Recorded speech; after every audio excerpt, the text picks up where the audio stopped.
Hey guys, how you doing? I'm Kent Tilley, and today I want to do a little bit of story time, and I want to talk about why I am probably one of the only financial planners in this country that just has chosen to never deal with a doctor again. Now, before I begin, I need to point out that there is no profession that I respect more than that of a GP. And the reason why is because my dad was a GP. He was a family physician until he got sick with pancreatic cancer and passed away. And I was so proud of the fact that my dad was a doctor. I knew how hard he worked. I love running into his old patients who come up and tell me nice things about my dad. And I also felt like the way that I wanted to create K4 was because I liked how he had these long-term relationships with his patients. And so I wanted the same thing with my clients. And it's sort of a similar way or a similar process of dealing with one another. When things are good, it's easy. When things are bad, it becomes more difficult, but we have a great relationship in most cases, or I try to. And I liked that idea. But today I want to talk about why I do not deal with doctors as clients. And I think it's probably pretty obvious if you've watched enough of my videos, is that doctors, after I met enough that were outside of my dad's circle, I found out that maybe they think that they're better than me. And that's fine, but I have a job to do that I'm better than them at, and I'm better than their friends at. And so if I went into a physician and I was like, my knee's really bothering me, and they're like, well, actually, you should get surgery because your knee is totally screwed. And then I said, well, actually, my buddy plays sports and he stretches. So I'm going to listen to my friend because that's the better option for me. That's the way that I feel doctors treat me. That's the way that they, make their decisions. And they almost always make terrible decisions with money because they want to have this extra money. And the problem is, especially with family physicians, is that they go and they make sort of a set limited amount of money, which is really good income, very stable, really easy to plan around and become very wealthy and work within your means. But since their specialist friends make, multiple times the amount of money they have, now they want to keep up with the Joneses, and they think that there's some sort of special product or special investment that they should be entitled to because they are the best of the best. And they think that that exists, so they're going to chase that. And my mom always told me after, she said, doctors are great at their jobs, but they are terrible businessmen in most cases and terrible investors. Lucky for my dad, he didn't care about any of that, and he let my mom deal with it, and she knew what she was doing. So my parents were very good with money. And, my dad worked as hard as he had to make a good living for our family, but wasn't going out and chasing crazy things, just understanding that we had more than enough to have a good life that we wanted. I asked my mom the other day, I said, Mom, what would you do if you had an extra $10 million in the bank? How would your life have changed? She said, nothing would have changed financially. Didn't have anywhere close to that amount of money, but we didn't need it. And I know that. I just know that as a human being. I've talked to so many people that you do not need that extra amount. For what reason? So you can tell your friend that you have that much amount? No, it's you're just chasing it and trying to do something that makes no sense. And so it always happens, and I'm not going to help anybody do that. That's not my job to try and find this, special investment that's going to make you millions overnight. They don't exist. And I guess they do, but I don't know how to pick them. You just get lucky sometimes. Most of the time, those lose. So I'm going to tell a few stories, because I like telling stories.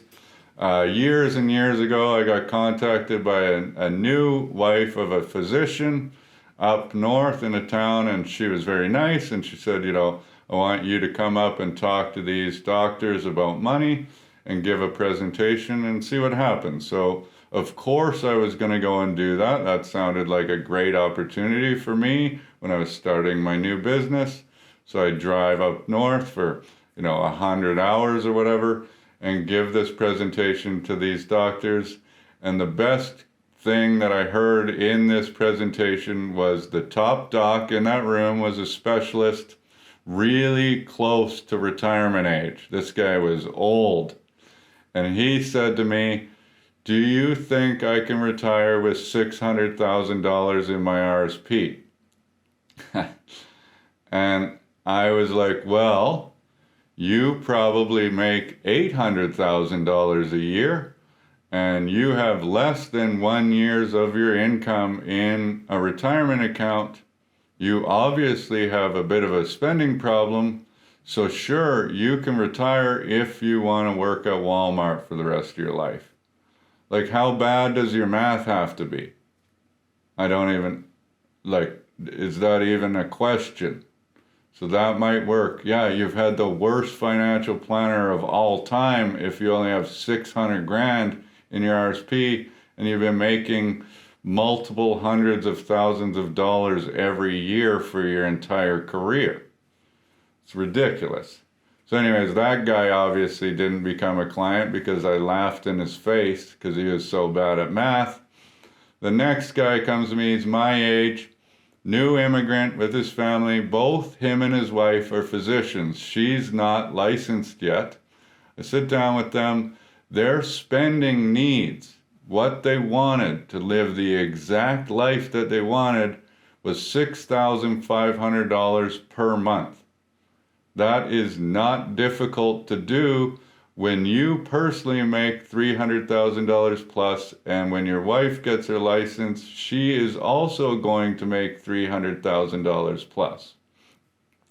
They didn't have any money yet, but I was like, we can build up. This is all you have to do to make sure that everything is great. All you have to do is follow this very simple path. You're going to be a multi-millionaire by the time you retire. No questions asked, and there will be tons of excess money for you to do different types of investments. All I want to do is make sure that we're covering your basic retirement plan. Everything on top of that, do whatever the heck you want to do with it. Make silly investments, invest in a clinic, invest in real estate, do whatever you want. That's totally fine. At the same time, the first advisor that he had spoken to had sold him insurance policies that weren't even proper insurance policies, where he was paying $75,000 per year in premiums. So the very first thing I did was cut those premiums down by less, I cut off $50,000 a year in premiums and provided him with a way better insurance package. And then I said, okay, this is how we're going to save. This is how you're going to pay yourself. Met with him 100 times. Really wicked guy, really cool story. But then what started to happen was he started talking to his friends. All of a sudden, he wanted to invest in these really huge real estate projects, but he didn't have any money yet. But the banks have no problem giving money to physicians because they know that their income is great all the time. And so the first one he came to me with, I said, listen, I don't know enough about this type of project to give you a professional opinion on it. However, I don't think that you have enough money yet to be looking at projects that are this big, because this is a significant risk and we're not there yet. We don't have that war chest that is making you unbreakable yet. And this could be a serious problem if something goes wrong. So maybe later, or, if you can find more details about the revenue that might generate, we can talk about it further. So he also said, yes, my accountant said the exact same thing. Now, I said, thank God his accountant agreed with me, because I didn't want to be the one that was like, don't do this. But the next one he came to me with was that he wanted to purchase a $1.6 million 2-bedroom apartment in Vancouver to rent out, because his friends were talking about how sweet it is to own real estate in Vancouver because they're making so much money. So, well, one, you don't even have enough for the 20% down payment. So I'm not sure where we're going to get that. And if you're looking at this, where's this number? At the best case scenario, if he had the 20% down payment, his mortgage was going to be $5,800 per month. Did I think that he was going to be able to get a long-term renter in there that was going to be able to pay more than $5,800 per month? Also, he has to pay the property tax on this. He's got to pay all of the upkeep. He's got to pay all of these things. And it's a $1.6 million 2-bedroom apartment. Like, he doesn't even live there. So I said, instead of doing that, why don't you invest in buying 6 houses or like an apartment building in the town that you live in for way less than that? Now you have multiple renters. You're not risking it on one asset in the greatest real estate bubble anybody's ever seen. But he didn't like that. See you later. Bye, Kent. You suck, because I found another guy that I'm going to pay more fees to so that they can tell me that I'm going to make better returns than you said that you can. Stop listening to my advice, because let's chase returns and listen to yes men. Next one was the husband of the wife, and I got to meet with them 400 times and got the luxury of being able to be the guy that managed her TFSA.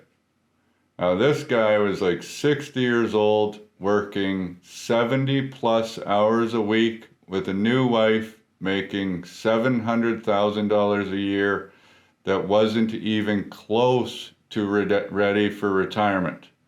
But their spending needs were super low, so I developed a plan so that he didn't get sick and die due to stress and overwork like my dad. And I said, this is how you're going to settle into retirement and start working less. But you also have to maybe cut your kids off that are my age, that you're paying, tens of thousands of dollars a year to live, so that they don't have to work. Maybe put yourself first. So I made, over the course of that 3-year time period, $1,000 to meet with them, 100 times, until eventually one day they were like, no, we're going to move all the money to our advisor that's charging us 2.5%. So, okay, that makes sense. He was very helpful. I get that. And the next guy, when I was still doing free plans, he's one of the reasons why I started doing just a $500 plan, because I was like, I'm not doing this for nothing. I meet with this guy from out east, retired physician, great financial shape, house paid for, $2.5 million in investments, barely needs any of it. The only real concern he has is that he has a handicapped son that's going to be needed to taken care of forever. His current advisor was charging him $25,000 personally a year in fees. So I said, well, maybe we can move this money and save you $18,000 a year in fees. At the time was the number. And eventually he said, no, I'm not going to do that. I had done a plan for him. It was very easy. It wasn't like hard work to do this plan. He was already retired. He didn't need much. We just needed to talk about options for his son and saving, $18,000 a year in fees for 20 years, which is what, $360,000 in fees? Who would want to do that? That seems like a bad idea. But he said, okay, well, Kent, I'm not going to move any money to you, but I do want to pay you for your time and thank you for your time. So I said, well, okay, typically, a financial plan for somebody with a net worth of $4 million, I think it's fair. I didn't have to work that hard. how's $2,000? And he came back and said that he didn't think that that was fair. And so I said, okay, well, just don't pay me. That's fine. I want you to keep paying your guy that you didn't go to for a for a financial plan, $25,000 per year, when I asked you for two, and you think that that is way too expensive because my time was not nearly as valuable as his. This guy's charging him probably $12,000 an hour. But whatever, that's not a problem. And then the last one, younger, early 50s, doctor, great net worth, working way too hard, wanted to slow down, recently divorced, huge net worth, not huge spending needs, but had some sort of weird business partner. I don't know what the relationship was, but what I felt that was happening was that she was being financially ruined by this person and taken advantage of. And met with them, tried to just meet with her, met with them 5 times, emailed her personally, couldn't get through personally, saw 100 red flags. Chad and I worked together on this file for $500 for probably 20 hours, coming up with a way to make her work less, with a way for her to save a ton of money, with a way for her to protect herself from this business partner that I thought was shady. If you're watching this, because I know you're the one that found me, that's what I believe. I believe that apartment deal that you talked about was super questionable. All right, so we ran out of batteries on the other camera while I was ranting about the apartment. I'm not sure where I was at. I believe that apartment deal was a way for you to be siphoning off money from her and potentially other investors. You know that we were disagreeing in every single meeting, and this isn't the fault of the physician in this case. She just didn't know much about money and needed help and thought she had someone she could trust, and I did not trust that person. So in that case, there wasn't much that I could do, because how am I going to build trust with somebody that wasn't even the one that watched me in the first place? So in that case, however, I just kind of want to point out that we tried to do a lot of good things for this client, and we're paid $500. And that's why we're going to do a little bit more of a discovery process before giving people options for what we will be charging for the plans, because we're going to base it on complexity, your needs, your net worth, your age, other things, and then give you the options moving forward about how much we will charge for certain things and what this looks like moving forward if you choose to work with K4 long term. So just know, I love doctors and what you guys are doing. I know how hard you work. You're just really, really bad potential clients, and I don't want to deal with the anxiety of it. I don't make a fortune off of anybody, so that doesn't matter to me, because we have a maximum fee. I can't make $25,000 a year off of you, so it doesn't matter to me. I just don't need to be dealing with people all the time that are chasing, trying to keep up with the Joneses, or thinking that people outside of this business actually should be the ones you're getting advice from. So that's why I don't deal with doctors. But if you are a doctor and you want help from K4, Chad says he'll happily work with you. That's just not my thing. But thank you for keeping us healthy. I do love you guys. I respect your job so much. It's just, that was my choice. Thanks for watching.